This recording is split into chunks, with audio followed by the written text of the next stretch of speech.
ओह निदा बेटी, मोहसिन ने कंपनी छोड़ दी और अब कंपनी से कोई ताल्लुक नहीं उनका। मैंने उनसे बात करने की कोशिश की थी लेकिन उन्होंने साफ साफ कह दिया कि करीम जो करता है उसे करने दो। करीम जो करता है उसे करने दे आंटी। मैं और करीम कुछ देर एक दूसरे के सामने ना ही आए तो बेहतर है। मुझे तो ये समझ में नहीं आ रही कि तुम दोनों अच्छे दोस्त हो, करीम ने तुम्हें वहाँ से क्यों निकाला? दरअसल मेरा मसला आयशा के साथ था, शायद इसी वजह से। तो आयशा ने किया ये।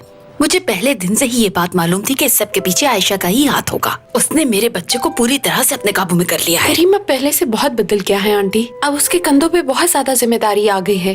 उसके लिए ये सब नॉर्मल है। हमें भी इस बात को अब समझना चाहिए।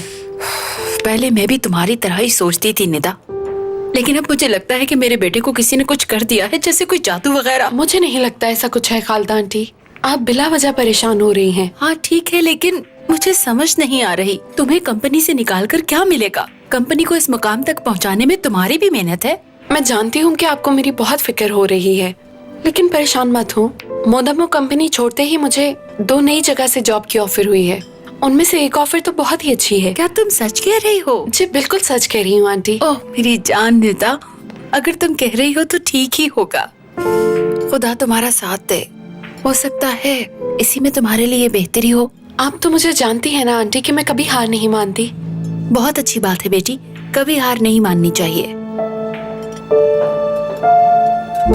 इसमें सब कुछ लिखा है कि वर्कर्स ने पिछले हफ्ते कितना काम किया।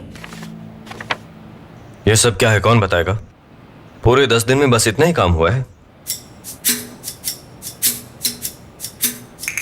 अदील साहब, आपने एक सिग्नेचर करवाने थे और इस रिपोर्ट के मुताबिक इस बात को 10 दिन गुजर चुके हैं। जी मुझे याद है।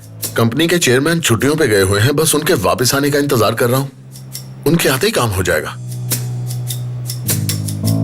अच्छा, अगर वो छुट्टियों पर हैं तो जून की जगह उसको इख्तियार नहीं क्या? तुम अगर चाहते तो सुबह वहां चले जाते और वहां से साइन करवा के शाम को वापस लौट आते। जी ठीक है करीम साहब, मैं ऐसा ही करूंगा। फुरकान साहब, इस सीजन में जो ग्लासेस लॉन्च करने थे वो अभी तक कस्टम के पास हैं। जी बिल्कुल ठीक कहा आपने। उन ग्लासेस में जो प्लास्टिक यूज हुआ है वो इम्पोर्टेड है, इसलिए कस्टम क्लियर होने में थोड़ा वक्त लग रहा है। फुरकान, तुम्हें चाहिए कि तुम उनके सर पे खड़े होकर काम करवाओ। यहाँ आकर वो तुम्हारा काम करेंगे, उम्मीद मत ठीक है। रखो।